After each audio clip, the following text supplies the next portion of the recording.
selalu berusaha menyimpan sesuatu yang bisa membawa manfaat, baik untuk dirinya, untuk anak cucunya, maupun untuk keluarganya, untuk masa kini dan masa depannya.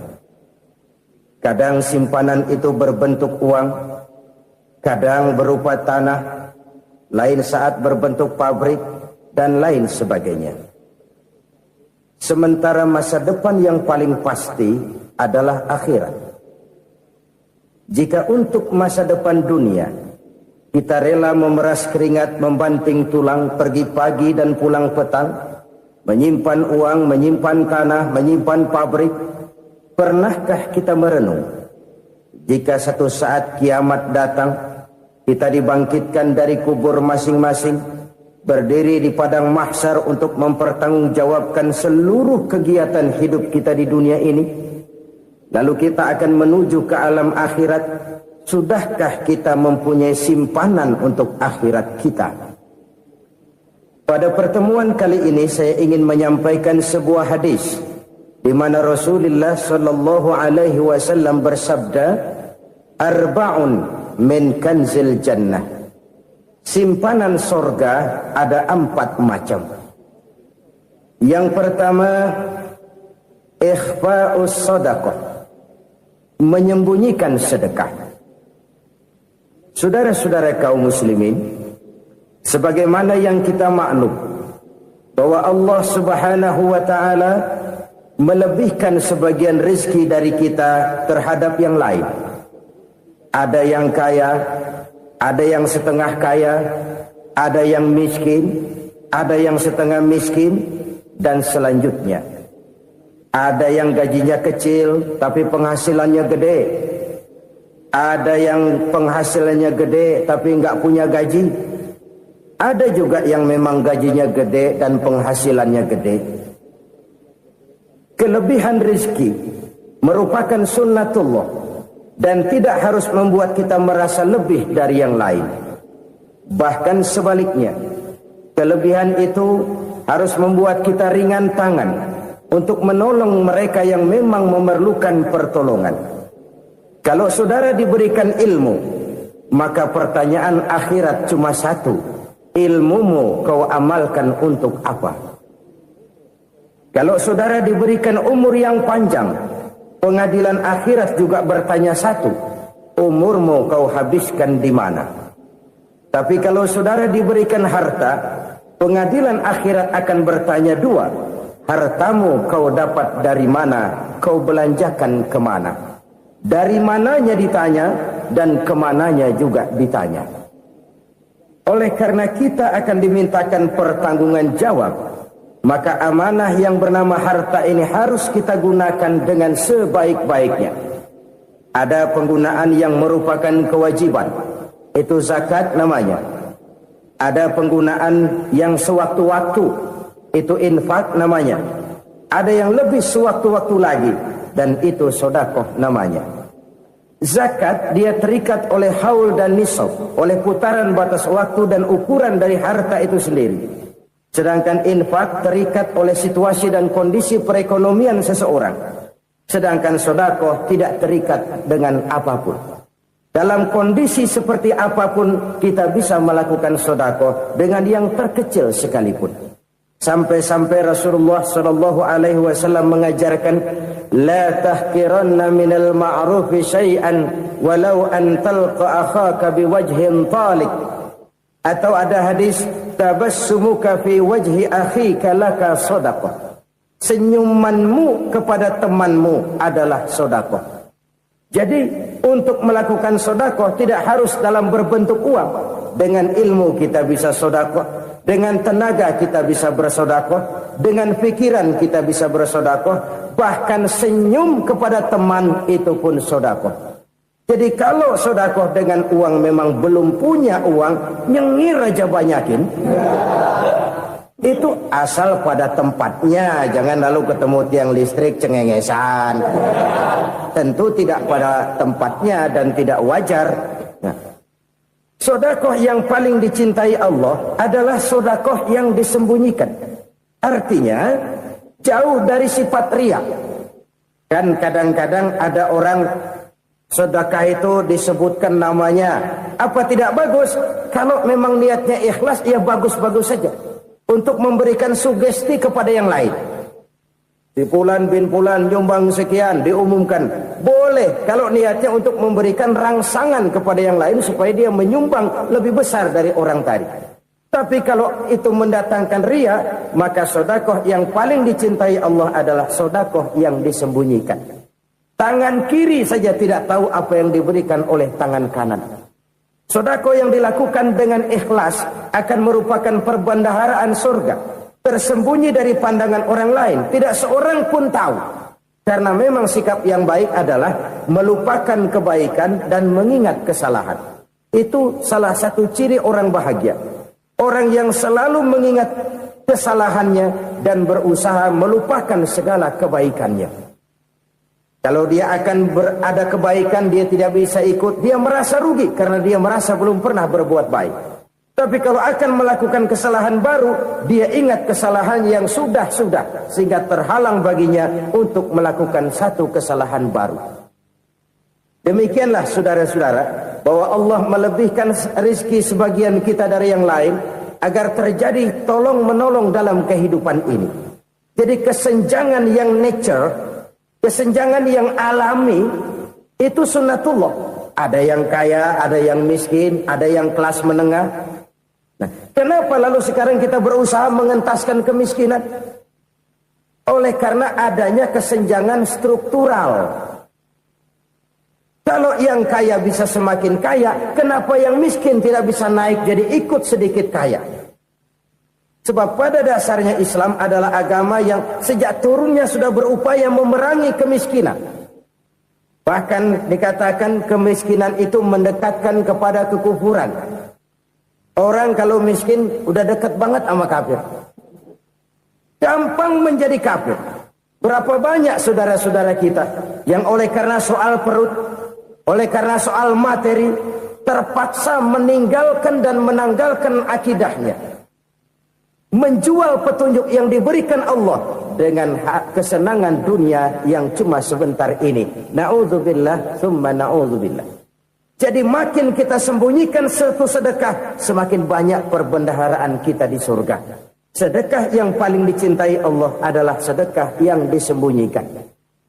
Malahan ada seorang sufi, dia punya kebiasaan kalau pergi sholat Jumat dia bawa uang, itu uang dia taruh di bawah tikar masjid. Dia niat sedekah kepada siapa saja yang nemuin itu duit. Maksudnya apa? Supaya yang nemuin nggak tahu siapa yang punya duit.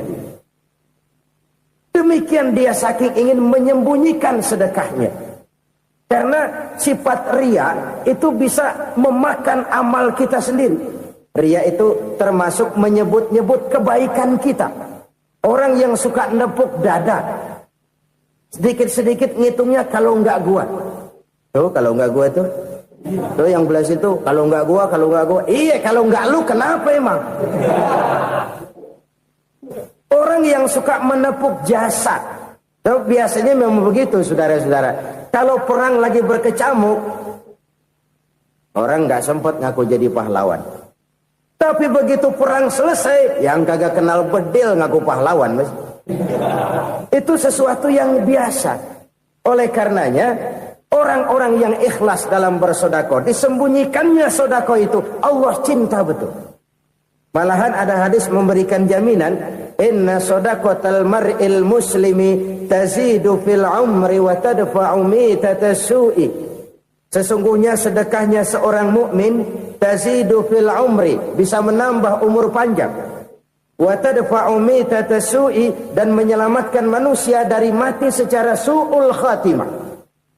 Jadi siapa yang kepengen panjang umur, banyaklah sedekah. Yang bosan hidup, pelit terus. Sedekah menambah panjang umur dan menyelamatkan manusia dari mati secara su'ul khatimah. Pak, katanya umur itu nggak bisa ditambah, nggak bisa dikurangin. Kapan? Kalau ajal sudah datang. Fa idza jaa ajaluhum la yastakhiruna sa'atan wa la yastakdimun. Kalau ajal datang tidak bisa dimajukan, tidak bisa dimundurkan. Itu kalau ajal sudah datang. Tidak bisa lagi umur ditambah dikurangi, sudah datang. Tapi kalau belum datang, itu kan haknya Allah. Mau ditambah, mau dikurangi, hak prerogatif Allah. Sebagai pencipta manusia, Allah Maha Kuasa dan Maha Mampu.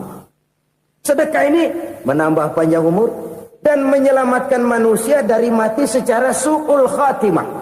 Itu orang mati kan sama ya, kondisinya mati. Nggak nafas. Tapi hakikat mati kan lain-lain. Ada yang mati itu husnul khatimah, baik akhirnya. Misalnya lagi ngaji mati, lagi sholat mati, lagi sedekah mati. Ini yang dinamakan dengan husnul khatimah, baik di akhirnya. Sebaliknya ada yang su'ul khatimah, jelek di akhirnya. Ini yang jadi catatan akhir. Lagi nyekek botol, mampus. Lagi banting kartu, modar. Su'ul khatimah, jelek pada akhirnya. Sedekah menyelamatkan manusia dari mati secara su'ul khatimah. Dan kita semua kepengen mendapat husnul khatimah, jauh dari su'ul khatimah.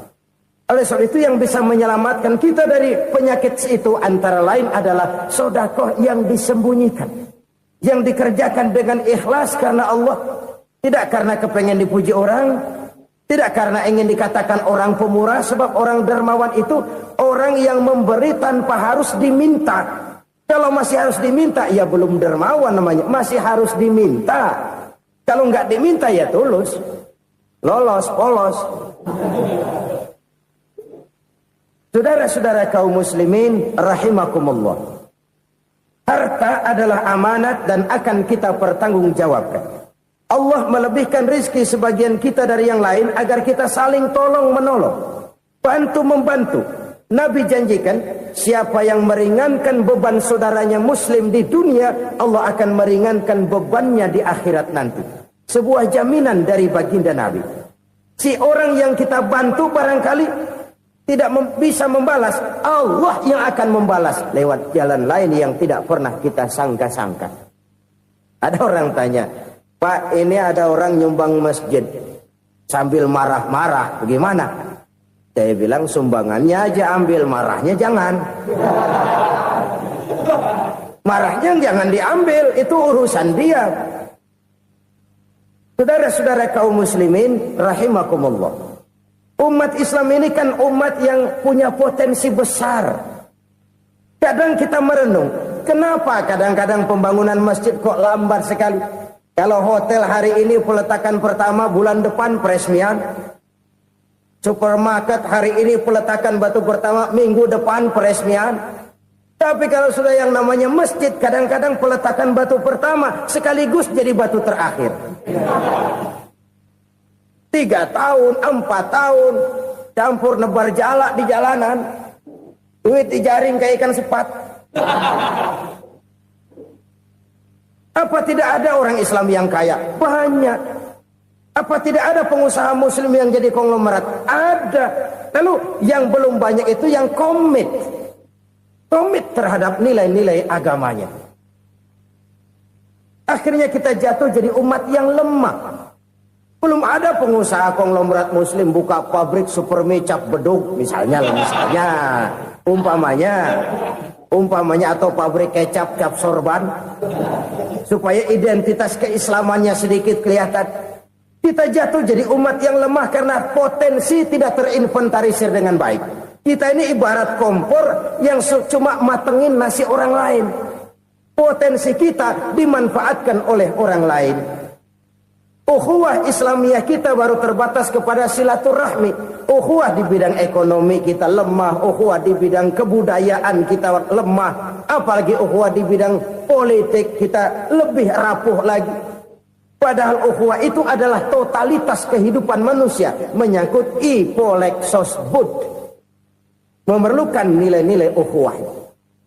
Jadi oleh karena itu mari kita menyadari, di dalam harta kita, walaupun kita yang cari, pergi pagi, pulang sore, peras keringat, banting tulang, di sana ada harta anak yatim, di sana ada hak masjid, Di sana ada hak pesantren, di sana ada hak jihad. Berbahagialah seseorang apabila dia oleh Allah dijadikan keran. Keran itu menyimpan air, tapi tidak untuk dirinya, tapi disalurkannya kepada mereka yang memang memerlukannya.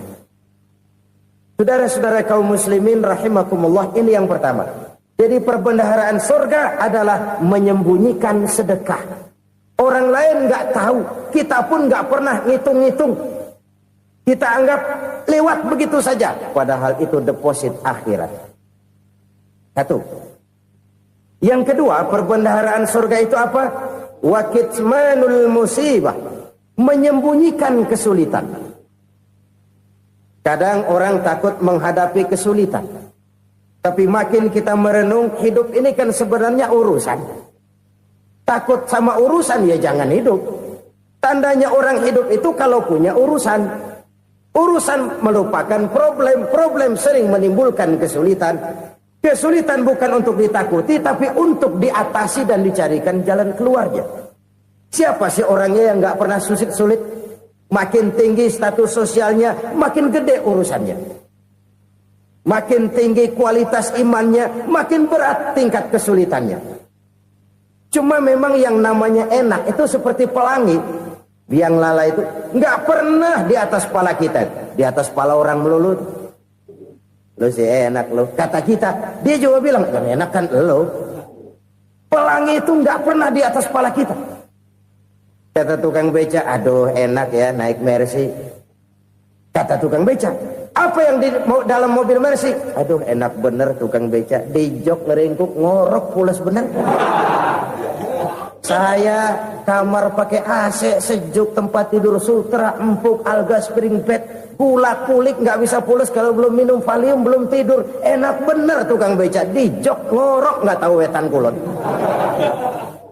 Si tukang beca bilang yang di Mercy enak, yang di Mercy bilang tukang beca enak. Inilah enak, nggak pernah di atas kepala kita, di atas kepala orang lain melulu enak itu.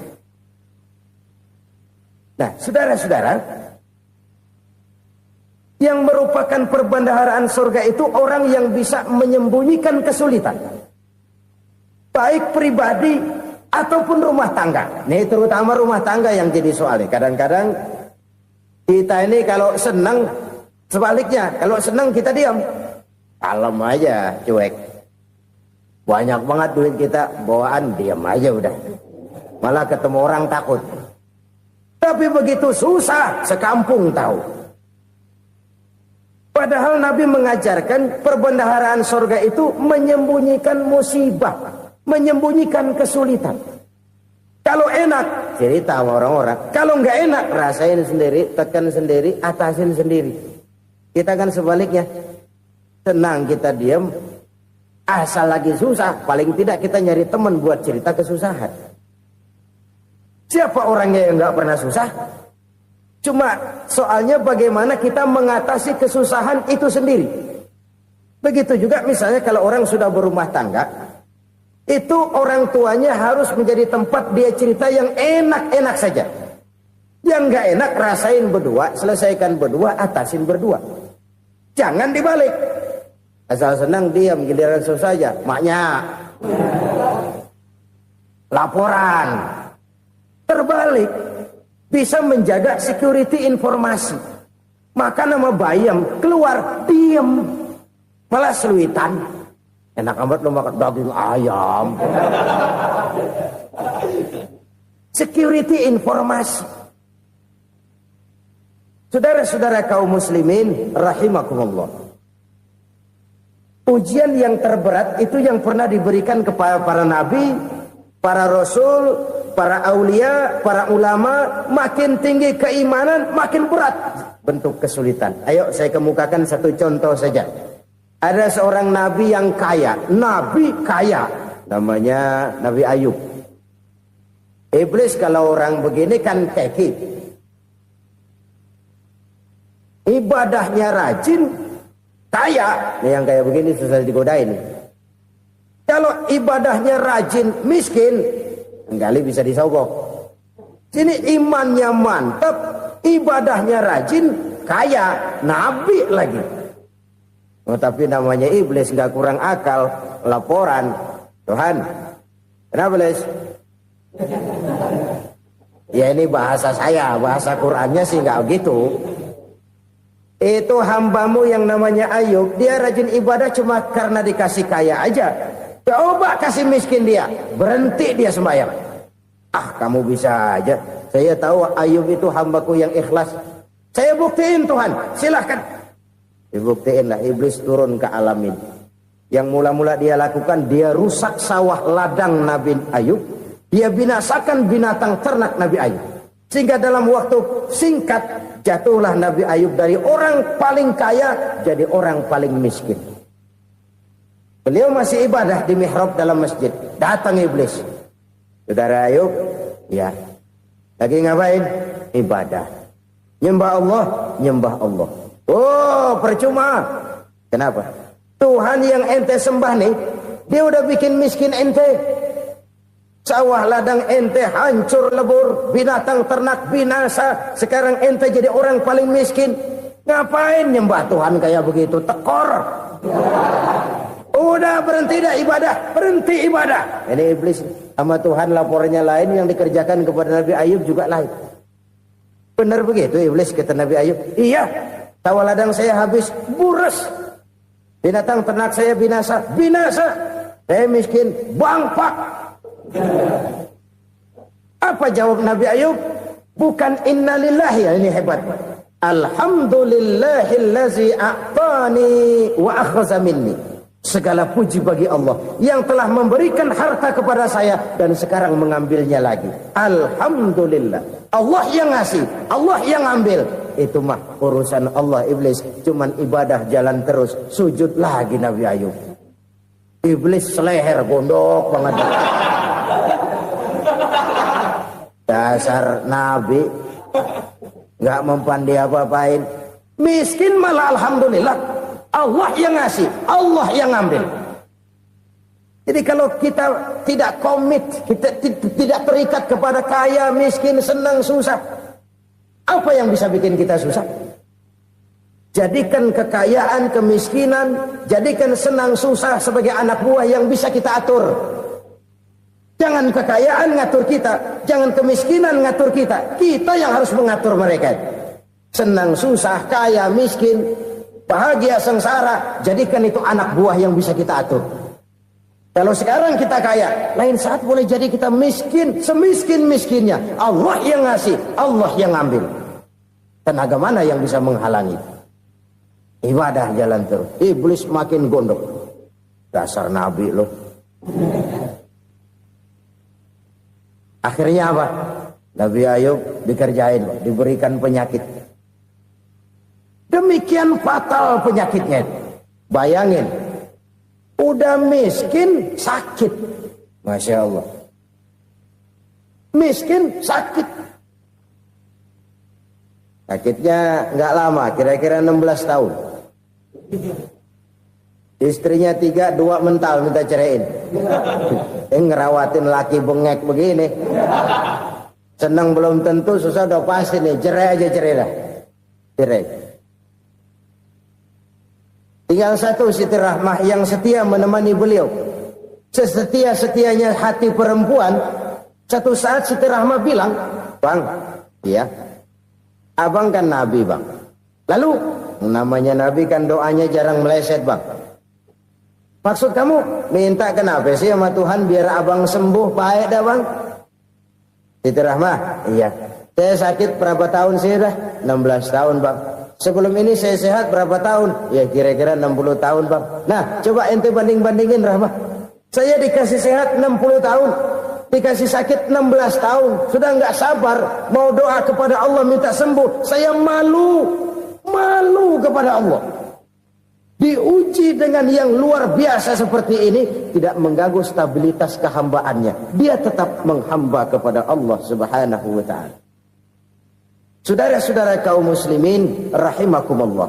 Kunci menghadapi kesulitan itu apa? Allah jelaskan dalam satu ayat, wa basyiris sabirin alladzina iza asabathum musibah qalu inna lillahi wa inna ilaihi raji'un. Gembirakan orang-orang yang sabar Siapa mereka itu? Yang apabila mendapat musibah mereka kembali kepada keyakinan dasar, segalanya dari Allah dan segalanya akan kembali kepada Allah. Ini konsepsi dasar dari sikap muslim dalam menghadapi berbagai kesulitan. Segalanya dari Allah, segalanya akan kembali kepada Allah. Kalau ini sudah kondisi dasarnya, maka kita akan lapang menghadapi kenyataan bagaimanapun pahitnya. Apakah itu namanya miskin, apakah itu namanya sakit, bahkan maut sekalipun. Maut sekalipun. Segalanya dari Allah, segalanya akan kembali kepada Allah. Ini sikap hidup, bukan sekedar ucapan. Kita kadang-kadang menjadikannya sebagai ucapan. Mulutnya sehingga berhenti, innalillahi wa inna ilaihi rajiun, tapi nangisnya terus gerung-gerungan. Bukan itu, ini kesadaran moral. Kalau segalanya dari Allah, segalanya kembali kepada Allah, kan sebenarnya cuma nunggu giliran. Hari ini saya nyembayangin dia, entah hari apa saya disembayangin orang. Hari ini saya antar dia ke kubur, entah hari apa orang nganterin saya ke kubur. Hari ini saya tahlilkan dia, entah nanti kapan orang tahlilkan saya. Segalanya dari Allah, segalanya akan kembali juga kepada Allah. Oleh sebab itu saudara-saudara, kesulitan bukan untuk ditakuti. Kesulitan justru untuk diatasi, dicarikan jalan keluarnya. Dan tidak ada orang yang tidak pernah mendapat kesulitan. Tidak ada. Semakin tinggi status sosial, semakin tinggi kualitas keimanan, semakin besar juga tingkat kesulitan. Hanya saja bagaimana cara kita mengatasinya. Dan Al-Quran menyatakan, inna ma'al usri yusra. Di balik kesulitan itu pasti ada kemudahan. Roda itu berputar. Karena itu Rasulullah sallallahu alaihi wasallam mengingatkan kepada kita, ta'arraf ilallahi fir raha ya'rifka fis syiddah. Ingatlah kepada Allah di waktu kamu senang, supaya Allah ingat kepada kamu di waktu kamu susah. Kalau waktu senang kita ingat kepada Allah, kita susah, Allah tidak akan meninggalkan kita. Tapi kalau waktu senang kita jauh dari Allah, sujud tidak sempat, dengan masjid jauh, ketika senang kita lupakan Allah. Nanti begitu kita susah, Allah lupakan kita. Dan itu menyakitkan. Oleh karena itu orang-orang tua kita dulu bilang, kalau lagi sehat ingat-ingat lu bakal sakit nanti. Kalau lagi kaya ingat-ingat satu saat kita bakal jatuh miskin. Bahkan kalau lagi muda ingat-ingat kita bakal tua. Dan yang terpenting kalau lagi hidup ingat-ingat kita bakal mati. Saudara-saudara kaum muslimin rahimakumullah. Jadi yang kedua yang merupakan perbendaharaan surga, menyembunyikan musibah. Saudara-saudara kaum muslimin rahimakumullah. Hal ketiga yang merupakan perbendaharaan surga adalah wasilatur rahmi. Orang yang suka bersilaturahmi. Sebagaimana yang kita maklum bahwa manusia adalah makhluk yang disebut zon politika. Makhluk sosial yang tidak mungkin hidup sendiri-sendiri. Betapa dan siapapun kita memerlukan orang lain. Bodoh betul manusia kalau tinggal di tengah masyarakat tapi tidak mau bermasyarakat. Merasa hebat sendiri, pinter sendiri, gagah sendiri, kaya sendiri. Mungkin kalau mati juga ngubur sendiri. Jangankan kita di sini, di sorga saja Nabi Adam waktu sendirian bengong melulu, mondar mandir. Allah tegur dam sepi dam. Jadi ini kalau bahasa saya, iya Tuhan sepi ini nggak ada coret-coretan pisan ini. Diciptakan Siti Hawa baru anteng Nabi Adam. Itu di surga. Cobalah. Umpamanya saudara tinggal di Jakarta nih. Kayak bener. Apaan aja di Jakarta punya saudara dah. Jembatan Semanggi ambil. Monas, Buntel bawa pulang. Hotel-hotel ambil semua. Cuman tinggal di Jakarta sendirian, apa enaknya? Betapa dan siapapun kita perlu orang lain. Tidak ada seorang pun yang bisa memenuhi kebutuhan hidupnya secara sendiri-sendiri. Nah, Islam telah menyelamatkan manusia dari ras diskriminasi. Mengikat manusia dengan persaudaraan yang berlandaskan kepada akidah. Karena itu dianjurkan bersilaturahmi. Bahkan Nabi menyatakan, man arada ayyubsata lahu fi rizqihi wa yunsa'a fi atharihi falyasil rahimah. Siapa yang kepengen diluaskan rezekinya dan dipanjangkan usianya, banyaklah ia bersilaturahmi. Siapa yang kepengen dimudahkan rezekinya, hendaknya ia banyak bersilaturahmi. Kalau banyak teman, kesulitan kan paling tidak ada tempat cerita. Udah susah, sendirian kita pikirin diri, nggak ada tempat tukar pikiran. Cepet banget sama bengek. Dilawan sendiri. Nah, secara makro kita bisa berkata, tidak mungkin ada kemenangan kalau tidak ada kekuatan. Tidak ada kekuatan kalau tidak ada kesatuan dan persatuan.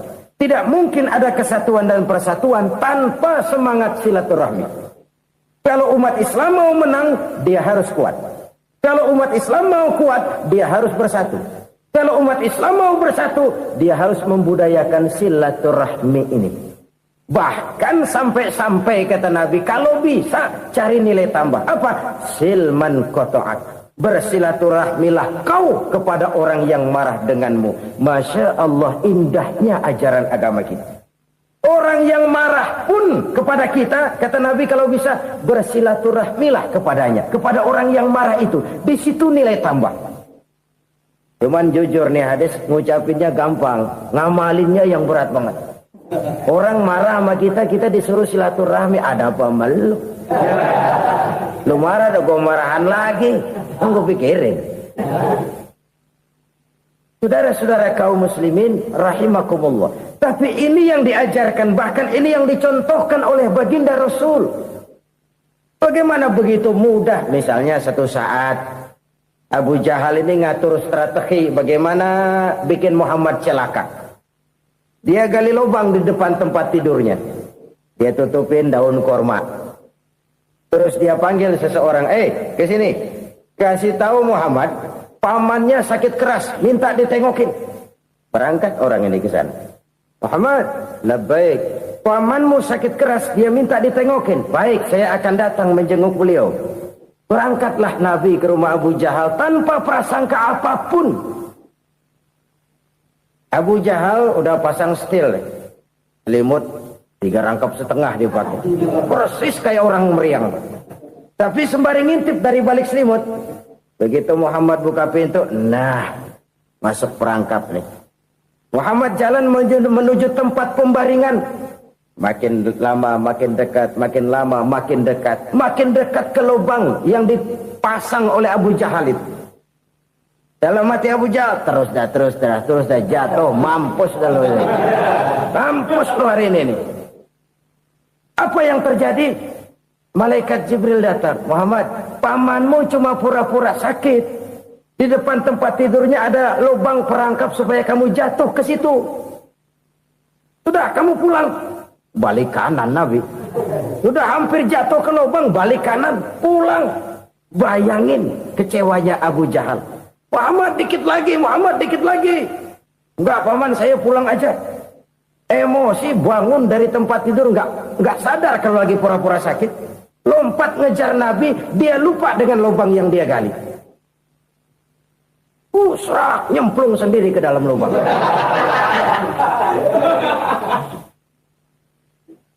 Nabi terus berlalu. Ini terjadi keanehan. Jatuh ke lubang yang dia gali itu sebenarnya nggak terlalu dalam ya, antara 3-4 meteran lah. Tolong saya jatuh ke lubang ini. Datanglah pelayan-pelayannya itu. Angkat saya dari sini. Yang ngulurin tambang. Satu gulung, belum juga nyampe itu tambang. Kurang, beli lagi ke warung. Sambung, ulur lagi, nggak juga bisa sampai. Wah ini kerjaan Muhammad ini. Tolong siapa salah seorang kamu ke rumah Muhammad, kasih tahu encangnya kecebur. Minta ditolongin. Sampaikan kepada Rasul. Kenapa? Pamanmu jatuh ke lubang, Muhammad minta tolong diangkatin. Tambang udah nyambung-nyambung nggak nyampe juga. Ya nanti saya datang saya tolong. Coba. Nyata-nyata orang berniat jahat mau mencelakakan dia.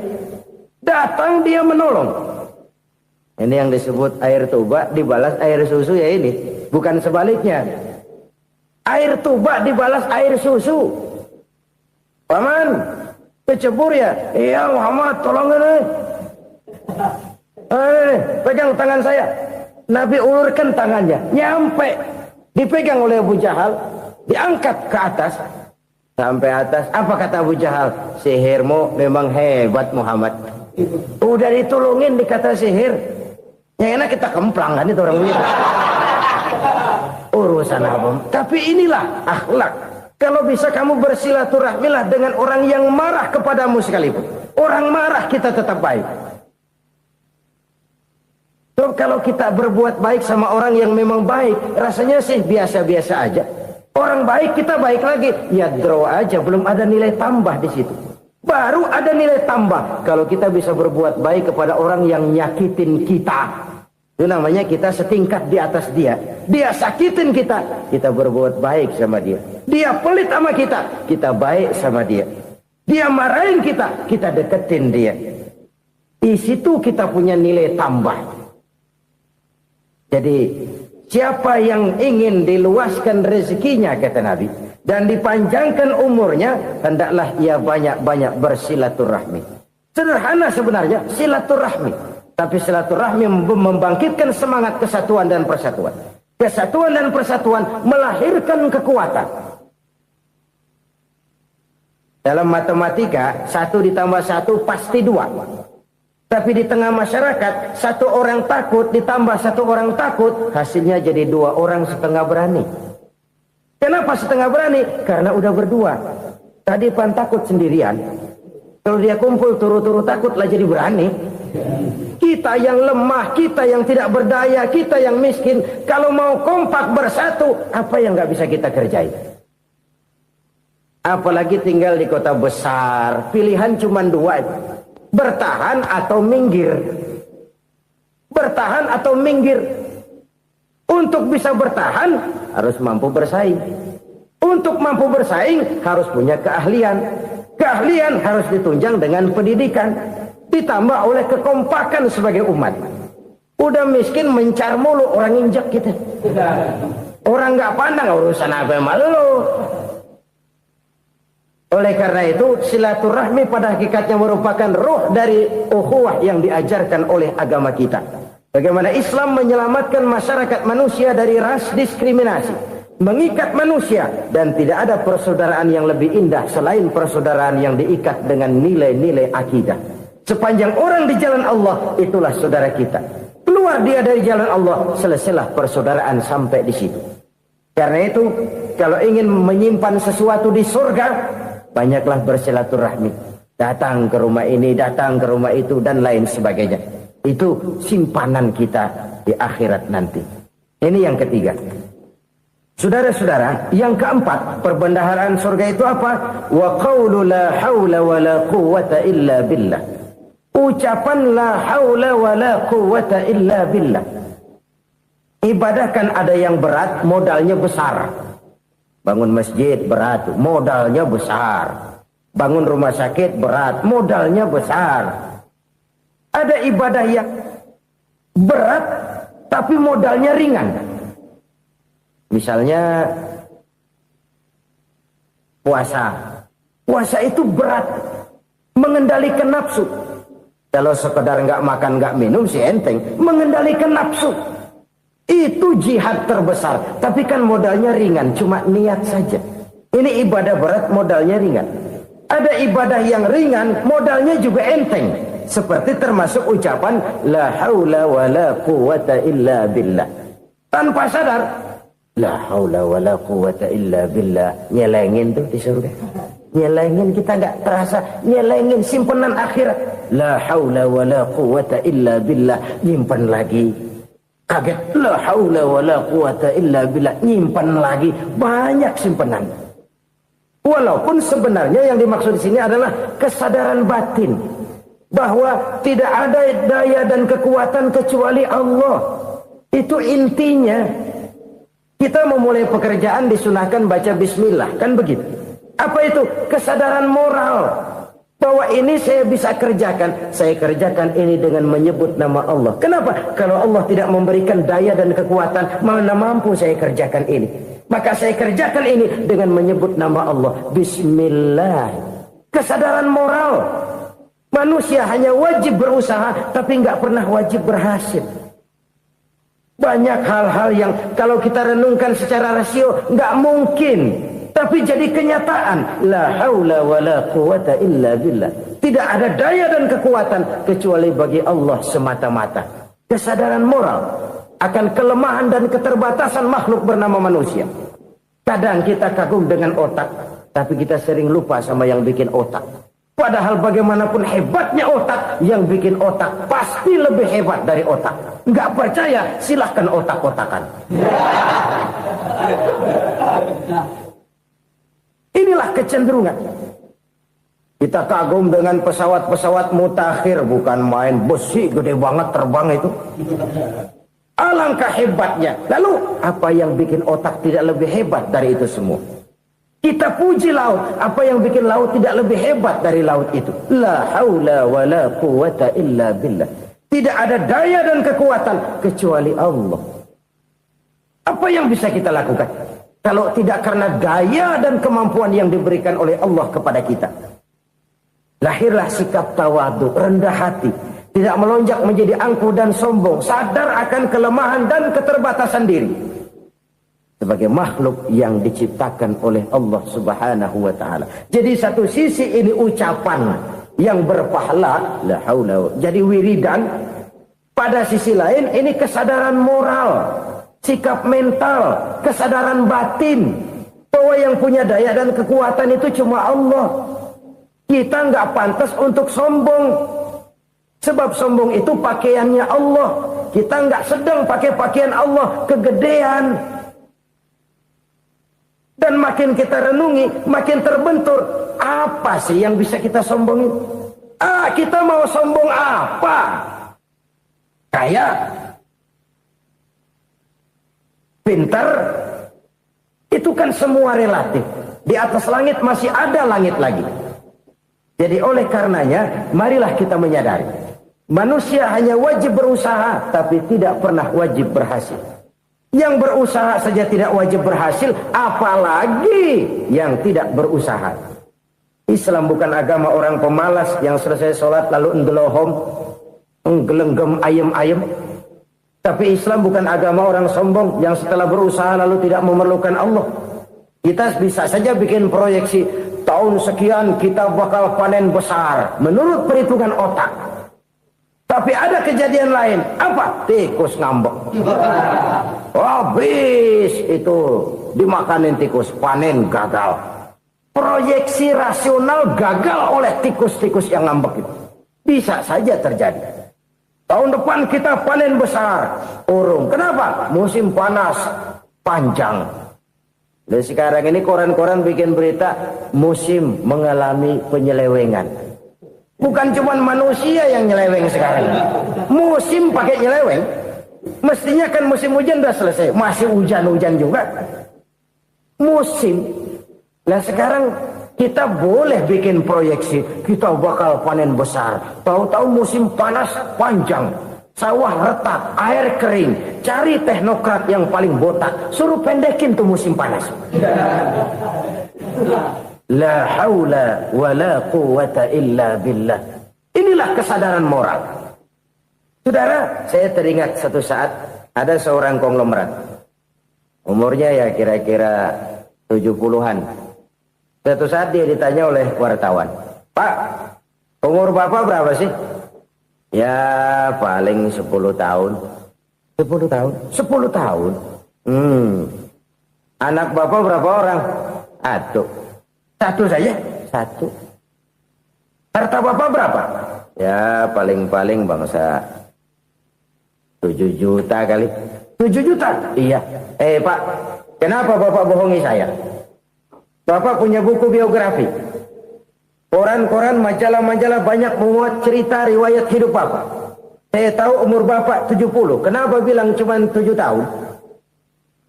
Saya tahu anak Bapak 8. Kenapa cuma bilang 1? Saya tahu harta bapak miliaran, mungkin triliunan, pabrik di mana-mana, bank di mana-mana. Kenapa bilang uang bapak cuma 7 juta? Nah, kata si konglomerat tadi, kamu benar nak, kamu benar. Umur saya kalau jumlahnya memang 70 nak. Cuman ingat-ingat saya, baru 7 tahun terakhir ini saya sujud. Baru 7 tahun terakhir ini saya berusaha dekat dengan Allah. Saya laksanakan perintahnya, saya jauhi larangannya.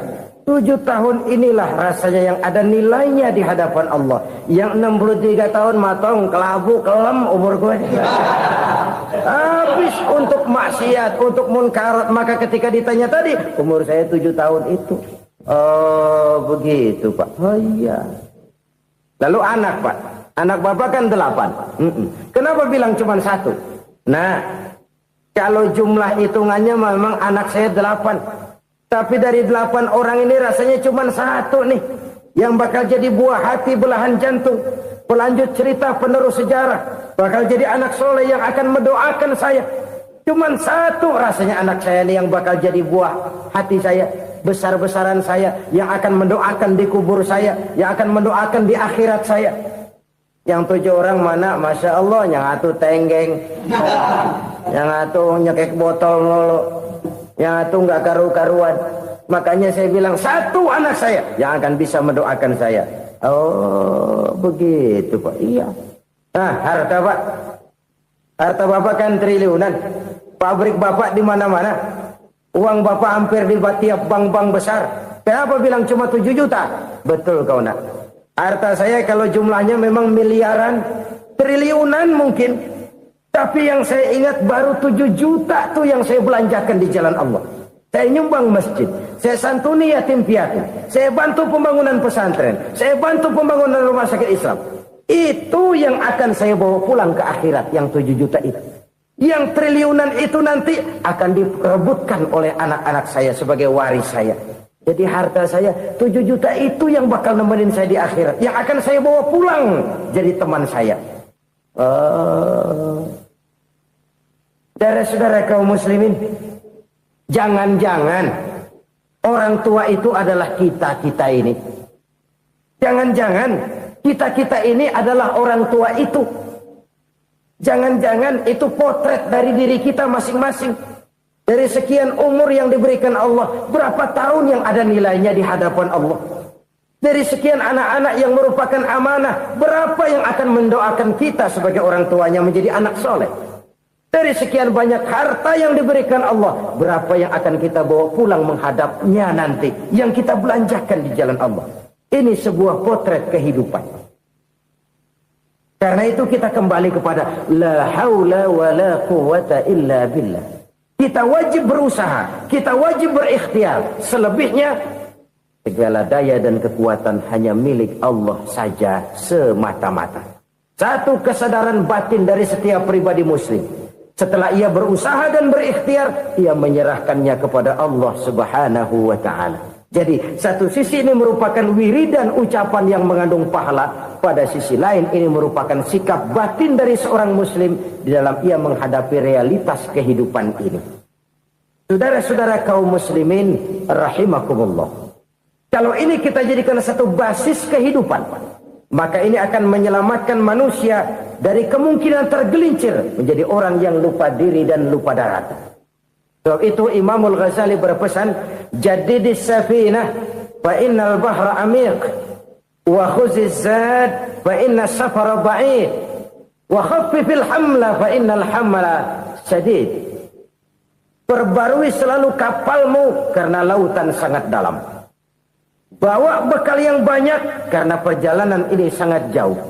Ringankan beban karena kebanyakan beban akan menyakitkan.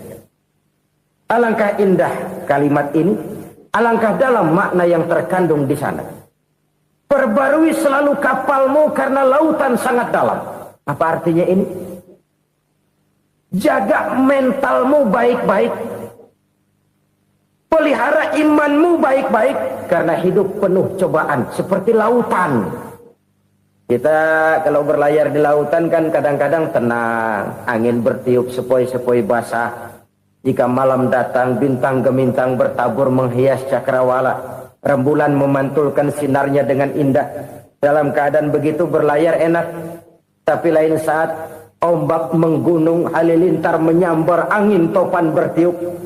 Berapa banyak sudah saudara-saudara kita yang tenggelam di lautan dunia tanpa sadar bahwa dia belum sampai kepada pantai yang akan dituju. Berapa banyak sudah saudara-saudara kita yang tenggelam di lautan dunia ini tanpa sempat bangkit lagi. Dia menyangka sudah sampai kepada tujuannya. Hati-hati kapal jangan sampai bocor karena lautan sangat dalam. Iman ini jaga baik-baik karena hidup penuh dengan ujian. Wa khuzizat fa inna safara ba'id. Bawa bekal yang banyak karena perjalanan sangat jauh. Saudara mau ke Bandung, bawa duit. Saudara mau ke Surabaya, banyakkan lagi duitnya. Saudara mau ke Mekah, gepokan, iketan tuh duit nggak lembaran lagi. Makin jauh perjalanan, makin banyak bekal yang harus kita bawa.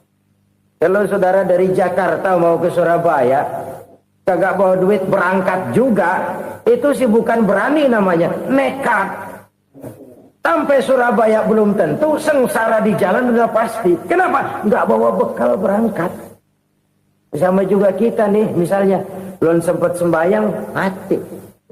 Waduh, berani banget orang. Belum punya bekal, mati. Sengsara di jalan.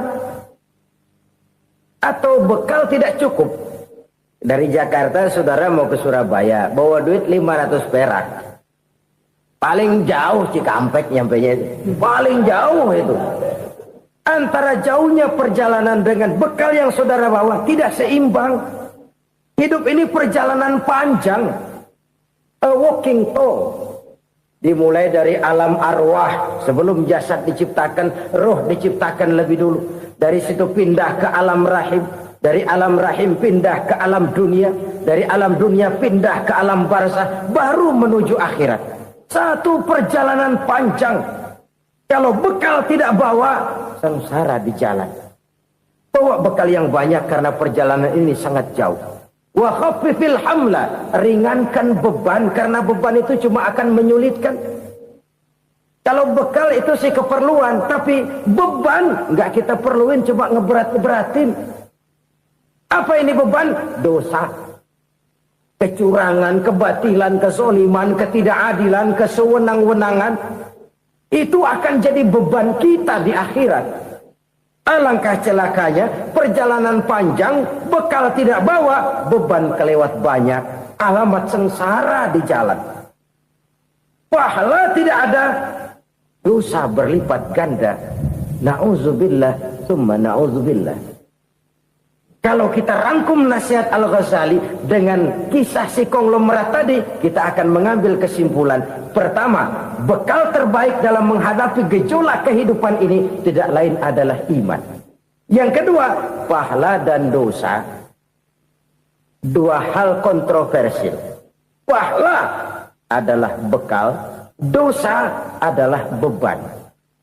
Tapi kita sekarang kan tidak begitu terangsang kepada yang abstrak. Orang berlomba mencari yang konkret-konkret saja. Yang real. Kalau memang dosa, benjol dong. Kira-kira begitu. Kira-kira begitu. Persis orang Yahudi dulu. Orang Yahudi itu kan pernah minta kepada Nabi Musa.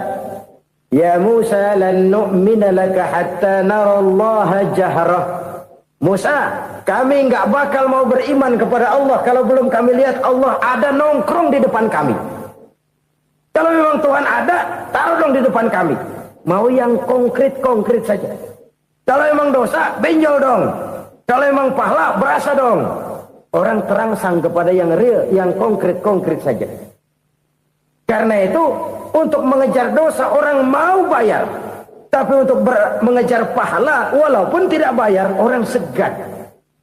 Ini yang dikatakan oleh Nabi, kamu mengharapkan ke surga, tapi kamu berat melaksanakan sesuatu yang bisa membawa kamu ke surga. Kamu ingin jauh dari neraka, tapi tiap saat kamu lakukan perbuatan-perbuatan yang justru menjerumuskan kamu ke neraka.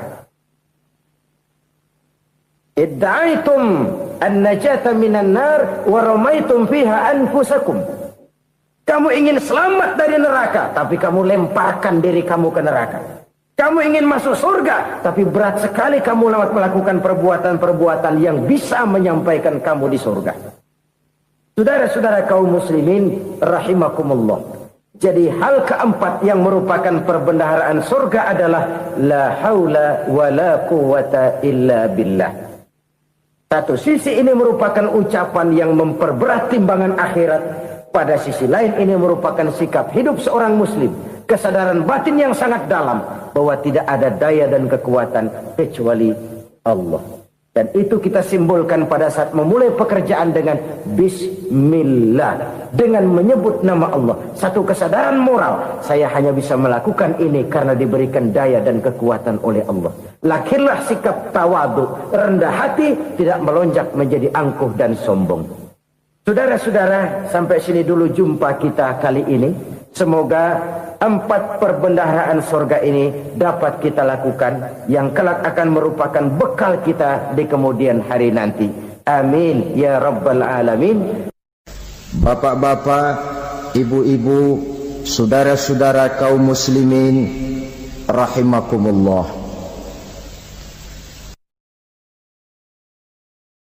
Di dalam kehidupan kita sebagai seorang muslim, minimal 5 kali dalam sehari semalam kita mendengar seruan untuk mendirikan solat yang disebut azan. Ada kalimat menarik di dalam kalimat azan itu, yakni seruan hayya 'alal falah, marilah menuju kepada keberuntungan, marilah meraih kemenangan. Seruan ini adalah kecenderungan dari setiap manusia, apapun warna kulitnya. Artinya, setiap orang dalam hidup selalu ingin meraih dan mencari kemenangan. Kemenangan akan melahirkan kepuasan batin, dan kepuasan batin memberikan kebahagiaan.